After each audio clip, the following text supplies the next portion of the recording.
Hi there. Let me ask you a quick question here.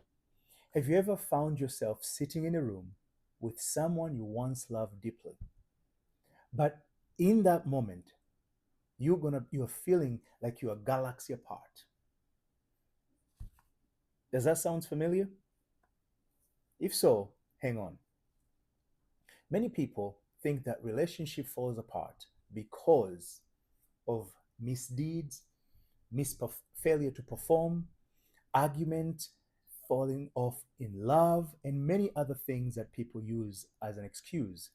And those, as much as true they are simply symptoms that are expressed, but the root cause is far deeper than that. So today I want to share with you the root cause, but also give you three tips that you can immediately use in order to start turning the wheel of your relationship in a direction of your interest. The real cause of relationship fallout, it is not what you did, what she did, it is nothing to do with your partner. It is everything to do with what I call misalignment. There is a misalignment of an identity that Apostle Paul put this in this simple context. He said, do not be conformed by the pattern or to the pattern of the world. And that's the warning he's giving us. Do not. It simply says, don't allow. If you find yourself there, run away from it. And what is that conform that he's talking about?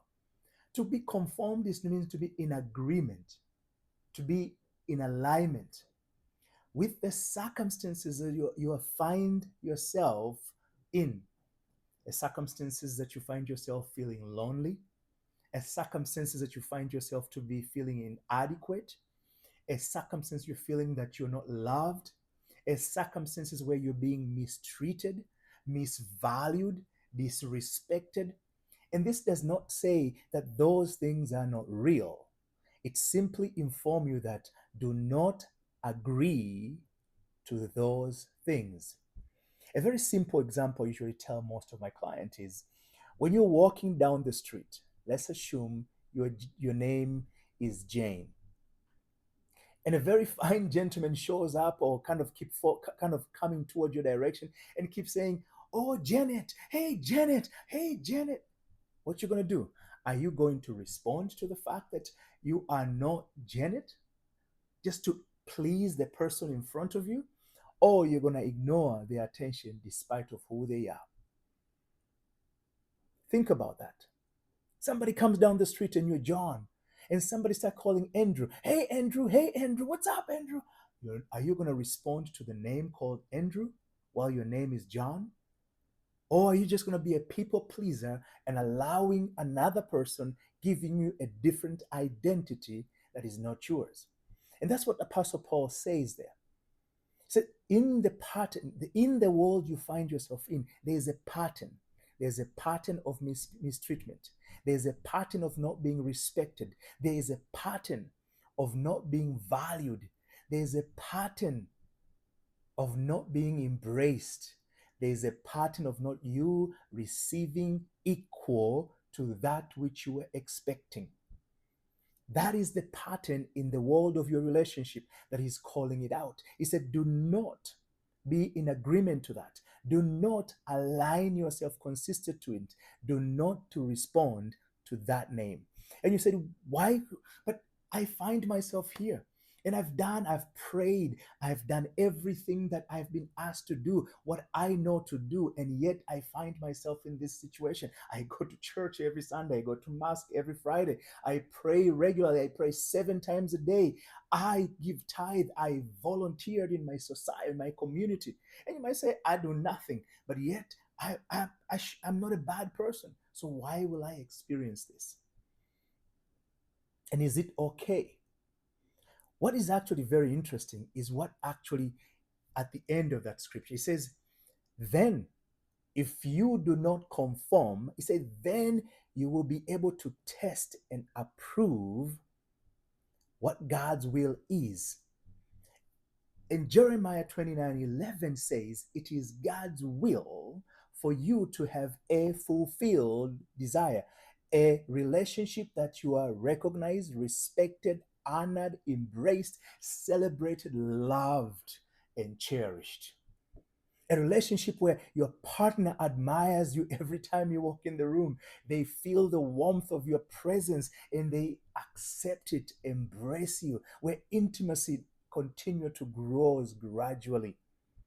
That relationship is what God's intent or desire is for you to have.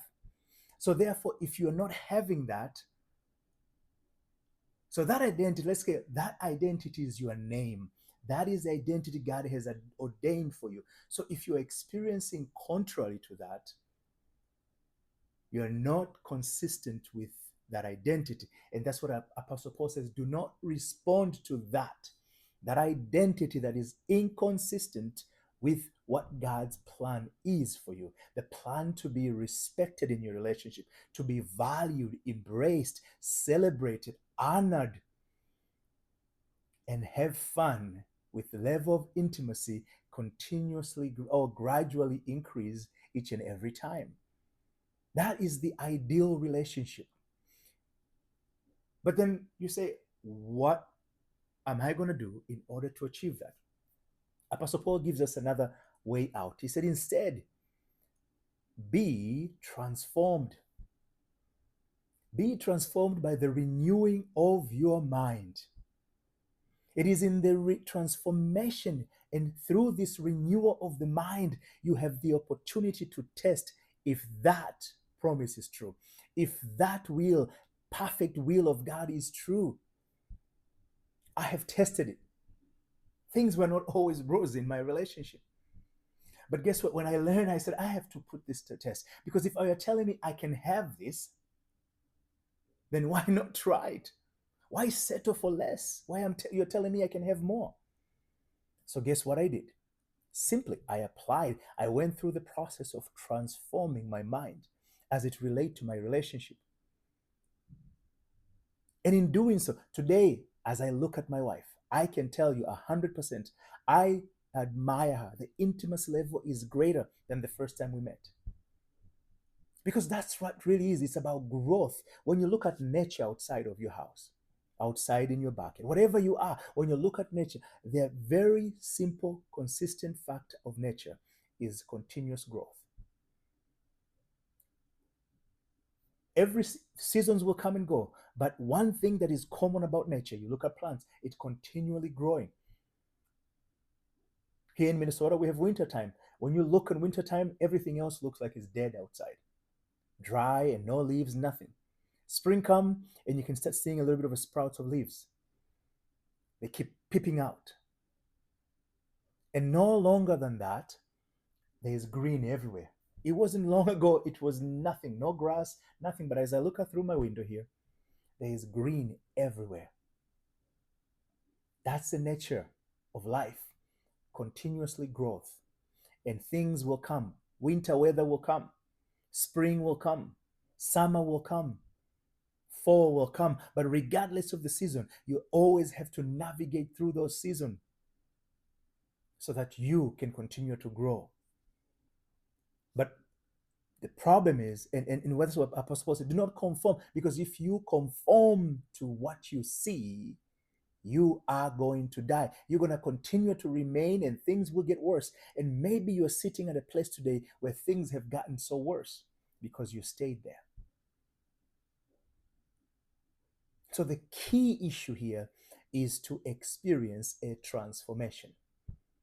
Because in the transformation, the promise is you will be able to test and approve or prove that the perfect will of God in your marriage, a marriage or relationship of adequacy, where you feel companioned, there's a companionship in that relationship, there is respect, there is celebration of each other. The intimacy is at its best and everybody is performing to the level they could, not feeling inadequate, where each and every person is given equal time. Yes, there can be friction, but you know how to rise above them. That is a true relationship, and that is your relationship if you're willing to take action. An action which requires a transformation, not these ritual things that you have done before. The problem is a lot of people are given these rules. There's 25 rules of creating a better marriage. Good for that. And I'm saying is there's not anything wrong with the rules. You're just conditioning your physical body. You're not experiencing transformation. The only people who, that's why you find most of those programs, guess what? Only about 2% or less than that who actually achieve true transformation, because you have to apply that physical condition to transform your mind. The real change happens when transformation takes place. The renewal of the mind, as Apostle Paul put it. Not because I went to church so many times, not because I attended 20 seminars, not because I gave tithe and offering, not because I pray 7 days, 7 times a day or 11. It makes no difference. Those are rituals. And a great author, again, Apostle Paul said, he said they have an appearance of holiness. Imagine when you sit down, you kneel on the ground and you pray and say God, and some of you speak this language, you can't even translate what it means, and it feels good, but it doesn't amount to transformation. Transformation, or the renewal of the mind, is the only thing that brings about the test if this perfect will of God is really true. And countless of people who have applied the principle that I'm going to share with you have achieved that, have seen the result of that.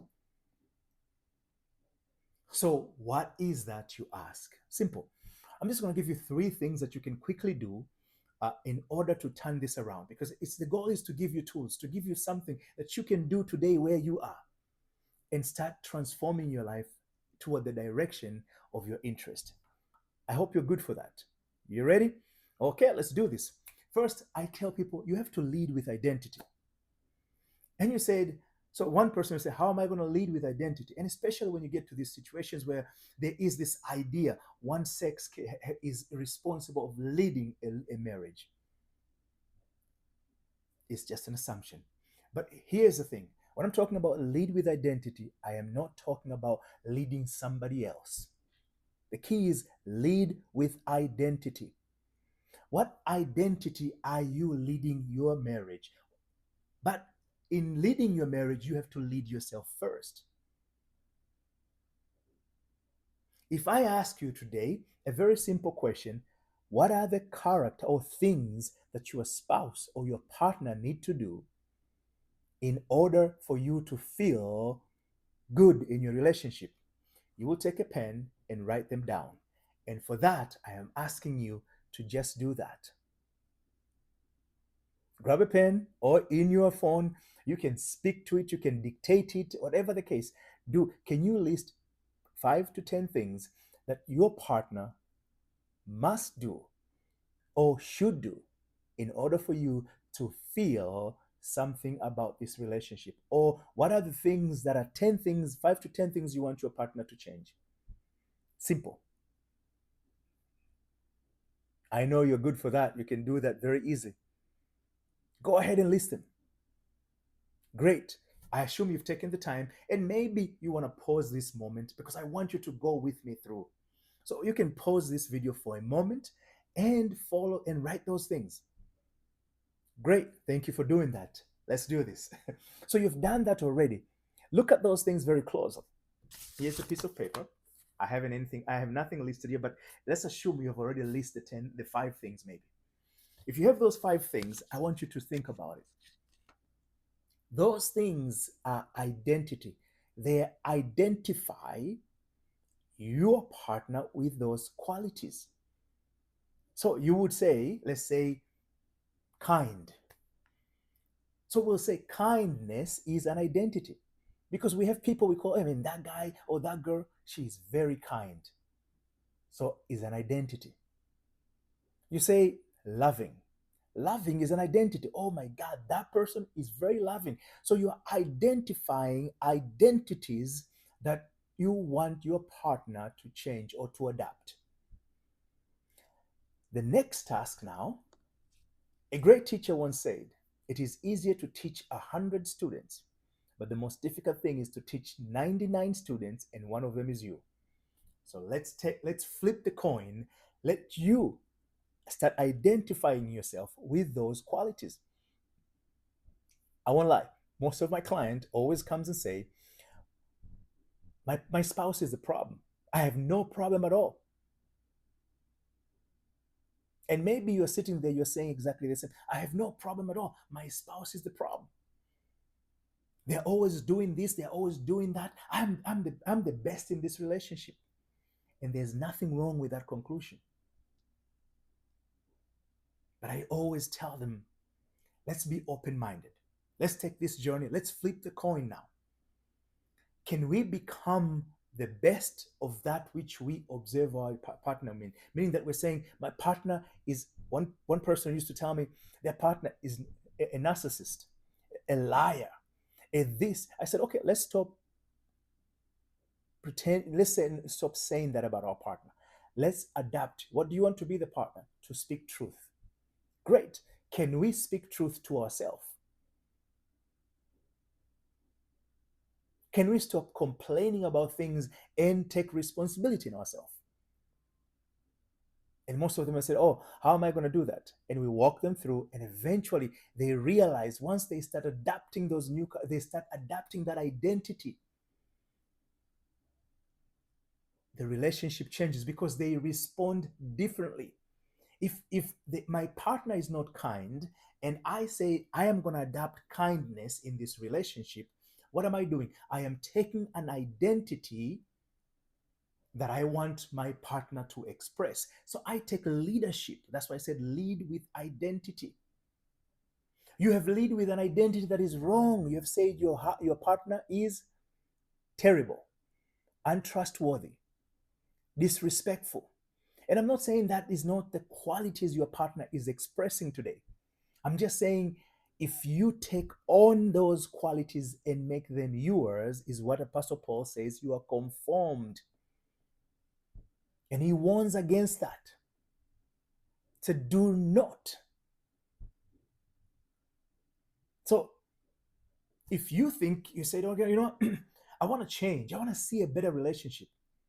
Then you better be willing to take actions that will bring about transformation. So lead with identity is about you've identified these 5-10 things about what your partner need to change, and let's adapt them as your own. So you start leading yourself with that new identity in that relationship.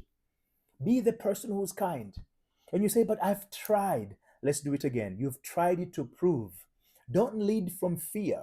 Don't lead from a point of view you want to prove that you are kind. You are the nicest person. We're not competing here. We're just building new character, new identity, and lead from that point of view. And that's what I'm asking you. Lead with identity. Identifying yourself with a quality and characteristic that is good, is pleasing, is praiseworthy or praiseworthy. And the simplest way is look at the characteristic that you would want your partner to change. And let's adapt them as your own. When you do that, you've done it. That's number one. So lead with identity. You are at a place in time in your life where things are not right. Adapt something that you would like your partner to change. Make it your own and lead with it. And how you lead it, become that person. Become kind, not to prove, not to showcase, but do it because you just love yourself. Give it a try. And I want you to hear from me. That's number one. Number two, we're saying, and this means do not start labeling the characteristics of your partner. Don't say, oh, he or she is this, or my partner is that. Then all the negative characteristics that are not pleasing before your eyes, that are making you uncomfortable, do not agree with them. Because an agreement is to be in conformity. Instead, we are transforming ourselves.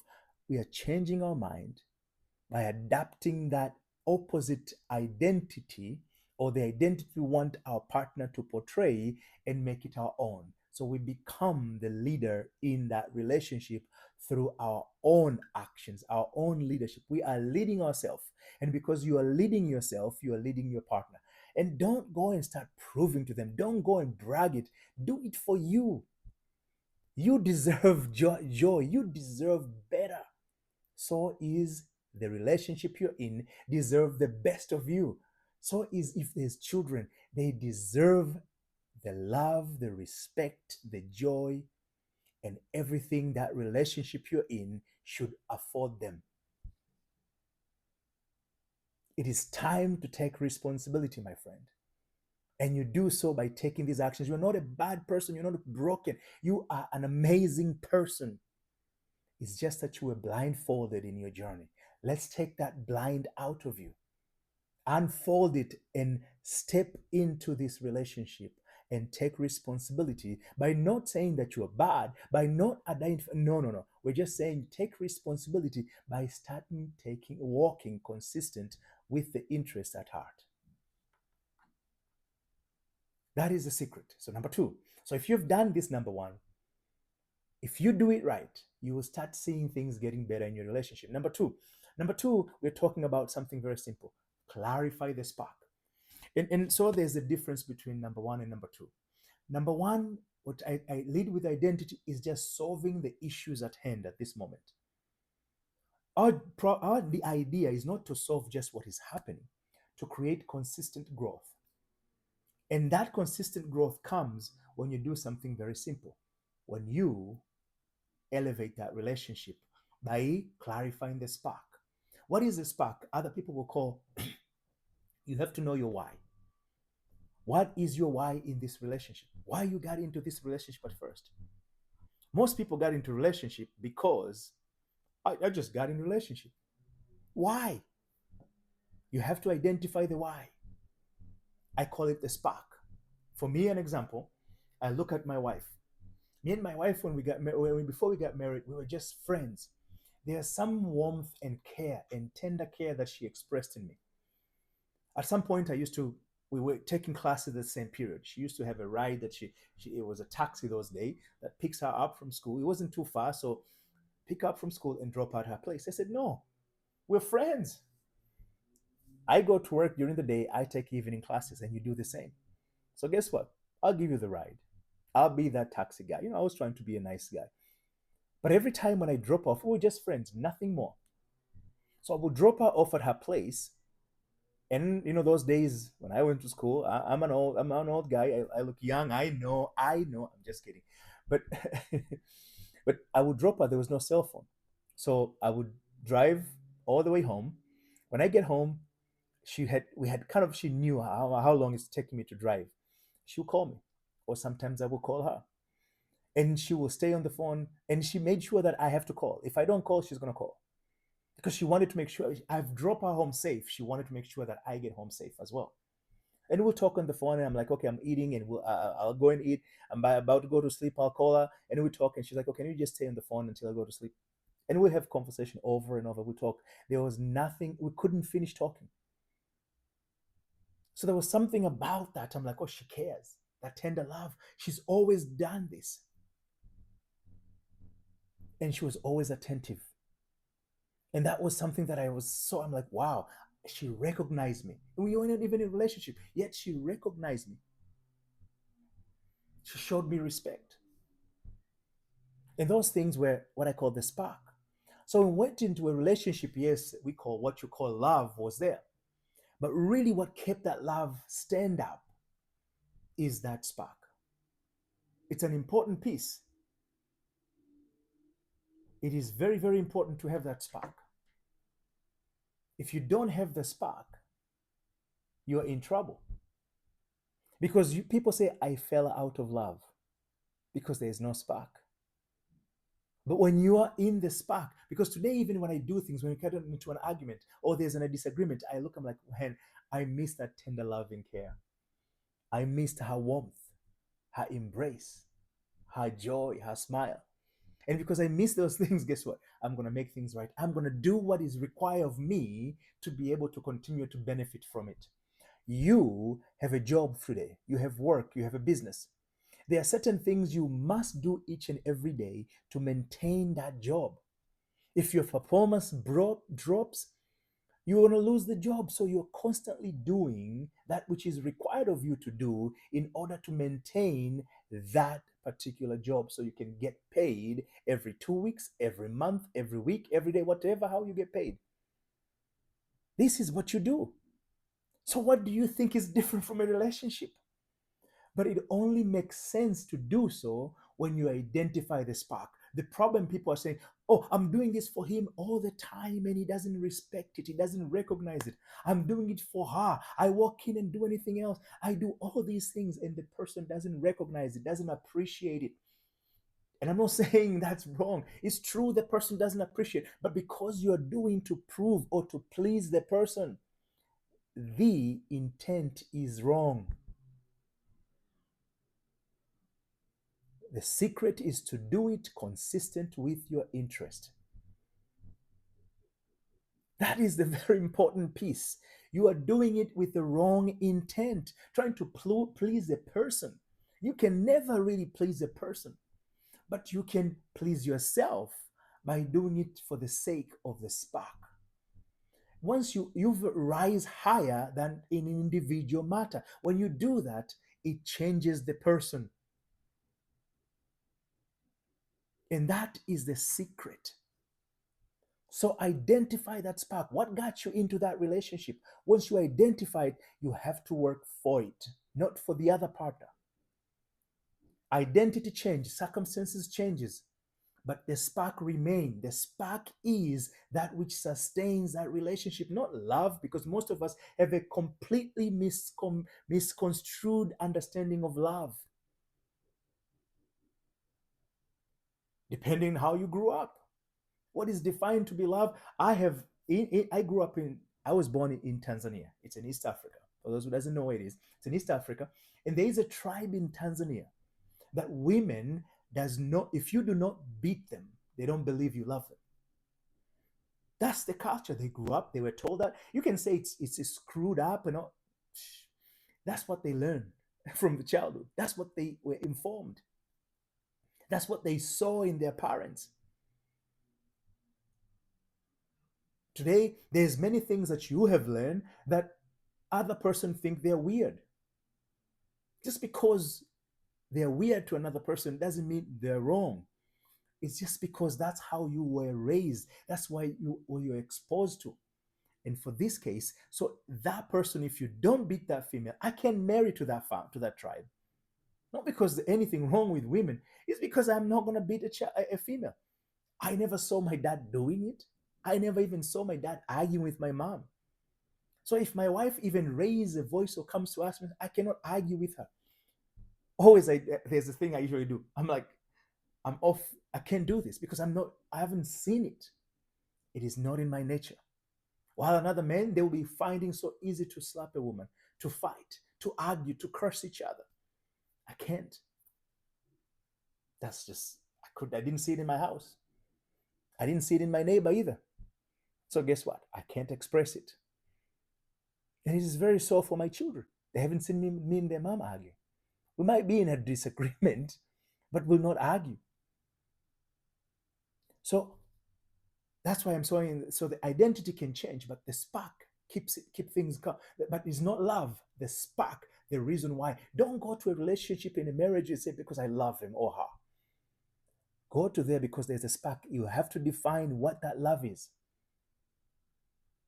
Is it the warmth that person gives, the charismatic, the support, the whatever that is? You have to give it definition, color it, define it. That becomes the spark. And then that spark, everything you do, you don't do it for him or her, you do it for the spark.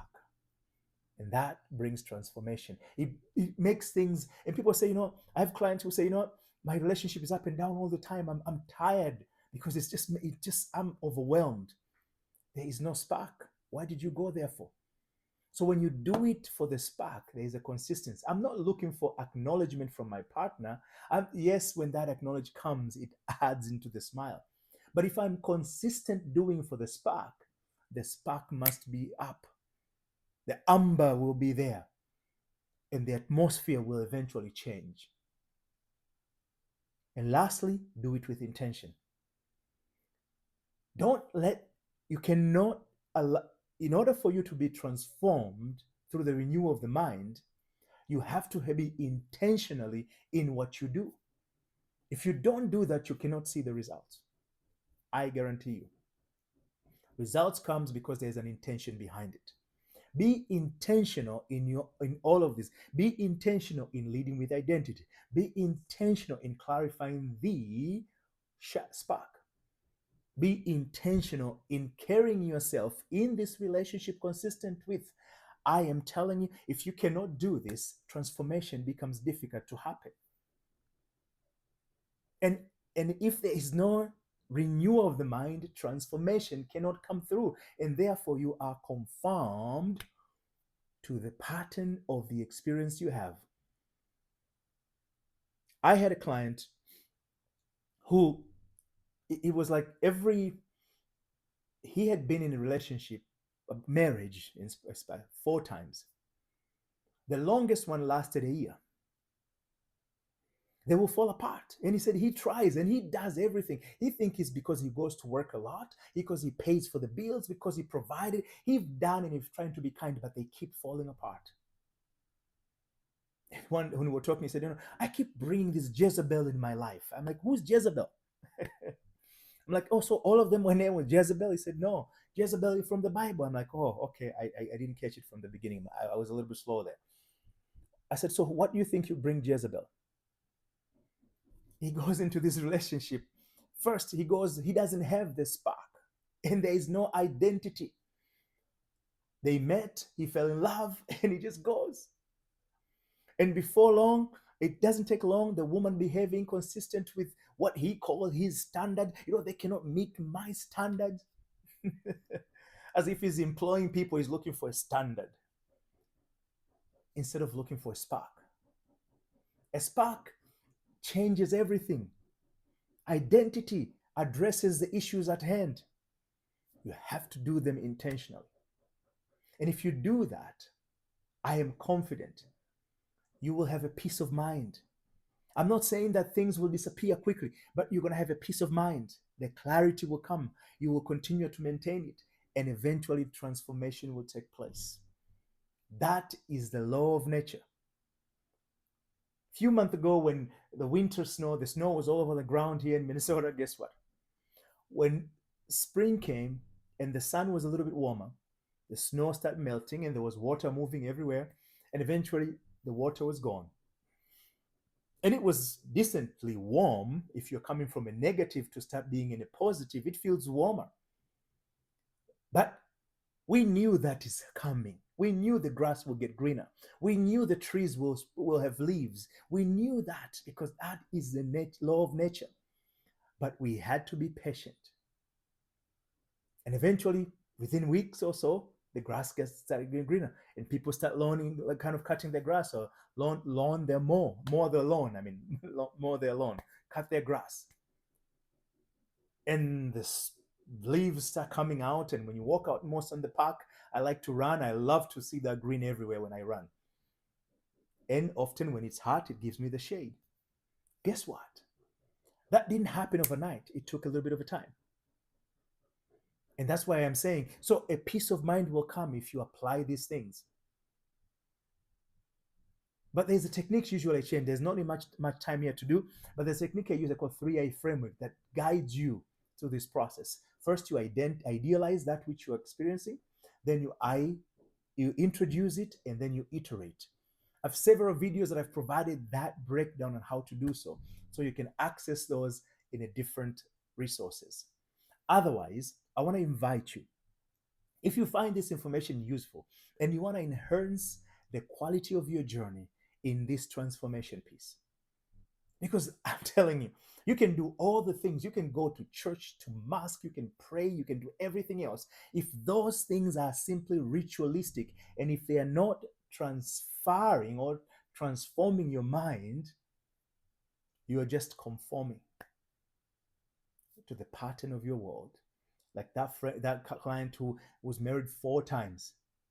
His actions, his standard he had put there so high, and he felt he was mighty because he had this standard, and he's serving the church. He does this, he volunteered, he gave me a list of things, and he have a decent job that pays. He said, I've taken care of my women, but by they're just Jezebel, that's what he called them. Eventually, I broke it down for him. I introduced him to a 3I framework, and he started working on himself. He learned to love himself, to identify himself, to lead himself with identity. He wasn't demanding people to be. He became accountable of the very character he wants others to be. He became those characters. He embodied them. He wanted his women to respect him. He started respecting himself and respect his women. And therefore, he found a relationship that one day he said, I cannot believe. I said, what? He said, I met this girl. She's the most amazing person I've ever met. I said, what's her name? Her name is Jezebel. He just laughed because I'm like, oh, we were just joking. But that changed his, because he has started approaching relationship from a point of accountability where he became and he embodied. He started leading himself with the identity that he wants others to demonstrate. And all they did, he never demanded her. She was just, I mean, she was responding. He just kept, every meeting we had, he was just kind of pouring the joy he has. He was this guy with this standard. He was very tough, very masculine. He felt like he needed to demonstrate his manhood. I said, you're already a man. Nobody can take it away from you. I'm like, why are you keep demonstrating it? You have to be a man. I am a man in the house. I wear the pants. I said, you can walk naked and you're still a man. It doesn't, no pants can change that. No job, no responsibility, no demonstration, no workout. Nothing can change the fact you're a man. Unless you decided not to be one. So he understood that. And therefore, he wasn't demanding for his women to respect him as a man. He was just being him, respectful in himself. And that woman responded beautifully. And that relationship became the longest relationship we've ever had. And he's still continuing. I don't use the we ever had. Yep, he have ever had, because that relationship is blossoming every day. Once in a while, we chat. He's already finished the program, but he will just kind of add some value. Sometimes I've invited him to talk to some other guys. And it is because he adapted those two things. He's leading with identity. He's leading himself with identity, and he knows the spark. So there are certain things he couldn't do in his house with previous marriages because he felt like he was a man. But today he does those things with love. He does it with joy, and he finds comfort in doing them without an issue. He's not offended when she's asking him to do something. He runs, he's like, okay, I can do that. Okay, I got you. Give me a minute. And he is explaining. He never wanted people to disturb him when he's watching his football game. That was his rule with his previous women. This one, he can pause it. He can be interrupted. She's not interrupting him often, but when she have to, he's paying attention. He's a changed man. And his relationship is growing. It's blossoming. He is no longer rigid.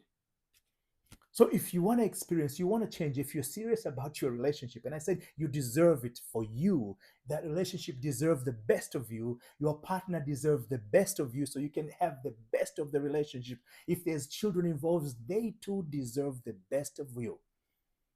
And the best of what that relationship is designed to offer them. As Apostle Paul, he said, you will test and prove the perfect and good will of God. I offer you something very simple. I have a course of that is made of 3 modules.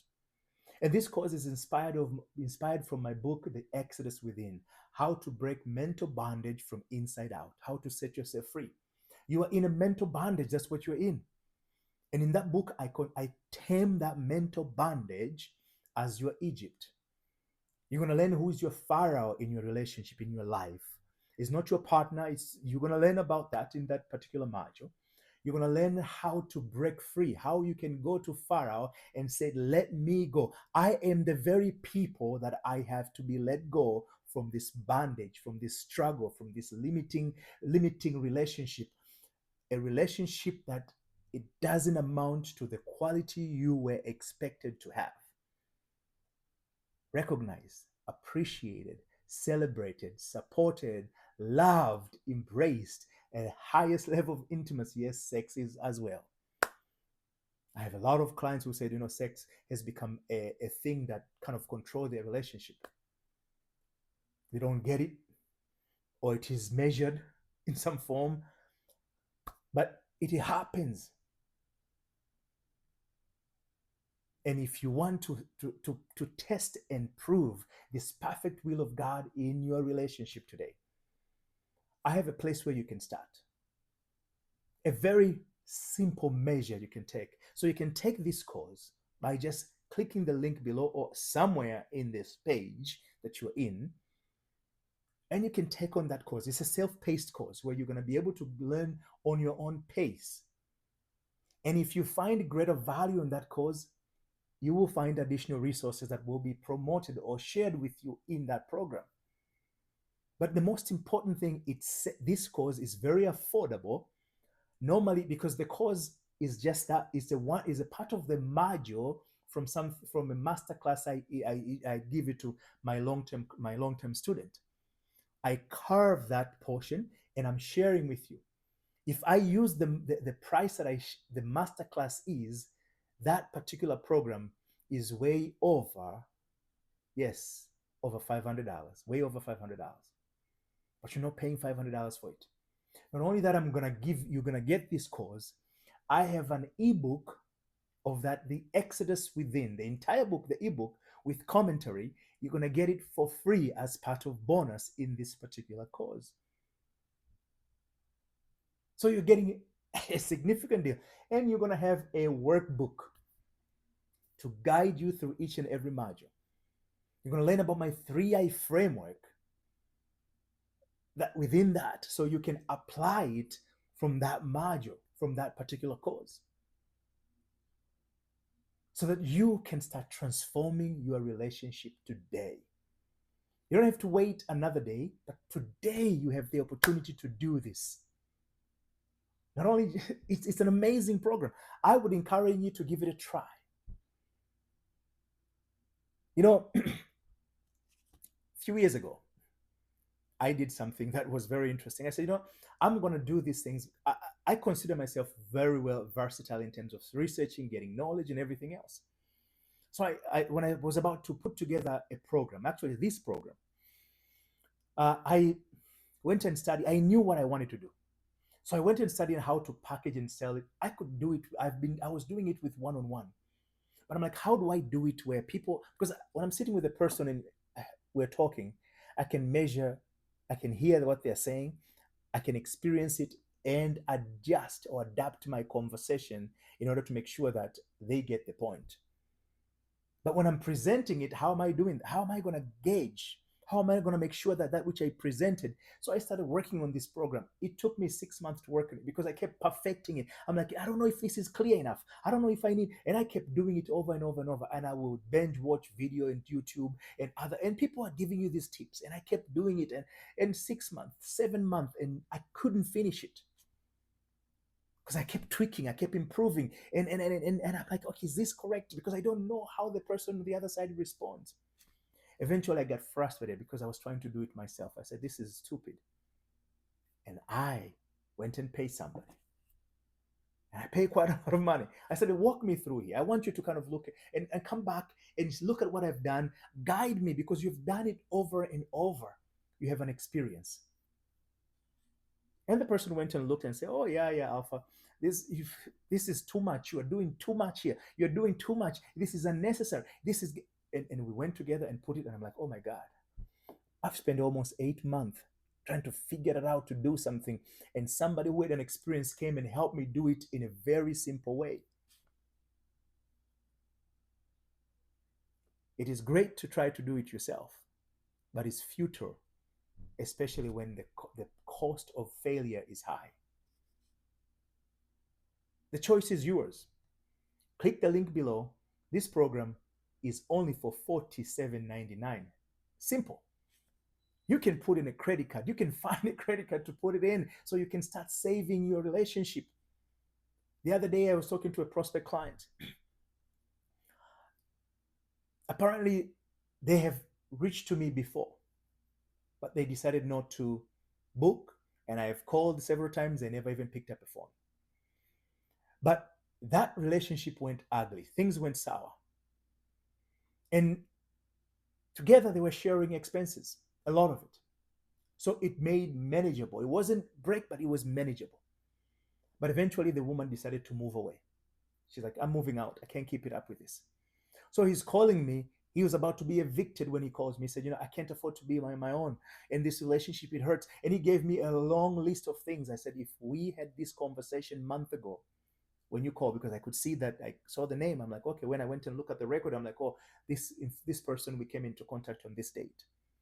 I said, we would have solved this long ago because you delayed. He said, oh, but I was doing it myself. We went to therapy and none of those things work. I said, but we could have fixed it. Eventually, I helped him. We were able to kind of fix it. He went and I kind of guided him. He was able to find some finances and he took actually that very, very simple program. But I told him he have to apply. This is not an abracadabra, a magic wand. It's not any of those shows that you've seen in the movie. You gotta apply. And he went in all hard because it was self-paced. He said he only on a weekend he finished the entire all three modules, and he started applying and working on it. Within a week, they reconnected with his separated wife, and he moved in to where she was, and the cost became manageable. And he was very eager. He said, I'm not going to stop here. I've seen the results. He bought the master class. He's in the master class now. It's not finished. He's there. But things are going much better, much smoother. But that's the cost of not taking action today because you're thinking, this is too expensive. This I can't afford it. You can afford anything you want to afford, my friend. You have bought things that are expensive. You have a subscription that they are not adding value to your life today, but you still keep holding. You're gonna say, "Oh, they're entertaining me." Guess what? Be entertained and see if that's gonna save your marriage. I'm talking because I'm here to help you. I'm not here to kind of say feel good or anything else. I'm here because you deserve better than this. You deserve a better relationship than the one you have. And your relationship deserves the best of you. And your children deserve the best that relationship should afford them. Don't settle for less. I've been there. I've allowed myself to settle for less because I was stupid and hungry. But it's your time, it's your moment. Click the link below, take this simple course, give it a test, and prove what Apostle Paul said. Transform yourself by the renewal of the mind so you can test and prove the perfect will of God in your relationship today. I hope that makes sense. I hope you're going to take the time. As I've said, don't discount, don't slight the simple things. Begin today. Thank you, and I look forward to hear from your testimony about this amazing journey you have taken. Until then, stay true to yourself. Lead with identity. Identify the spark, and you will see that the perfect will of God start sprouting in your relationship.